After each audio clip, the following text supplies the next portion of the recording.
मित्रांनो, आज आपण पाहणार आहोत चतुर बिरबल ही कथा। एके दिवशी एक श्रीमंत व्यापारी बिरबलाकडे आला आणि म्हणाला, माझ्या घरी कोणीतरी चोरी केली व माझे दागिने चोरले आहेत।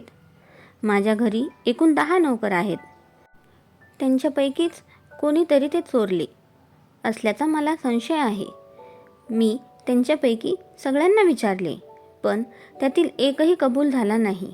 कृपा करून तुम्ही यातून काहीतरी मार्ग काढा। बिरबल त्या श्रीमंत व्यापाऱ्याच्या घरी गेला।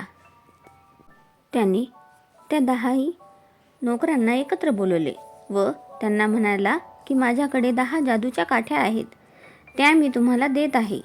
या काठ्यांचे वैशिष्ट्य म्हणजे सर्व काठ्या समान आहेत। मी त्या तुम्हाला देत आहे।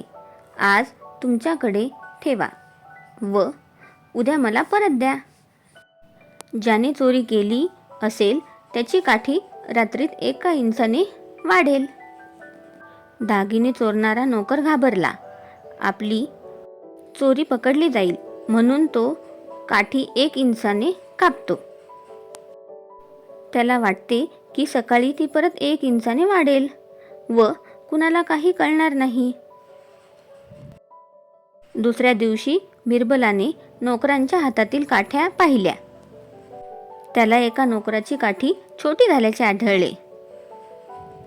त्याच्याकडे बोट दाखवत बिरबल म्हणाला, हा नोकर चोर आहे, यानेच तुमचे दागिने चोरले आहे। शेवटी त्या नोकरानेही ते कबूल केले व व्यापाऱ्यांचे दागिने परत केले। तात्पर्य: करावे तसे भरावे।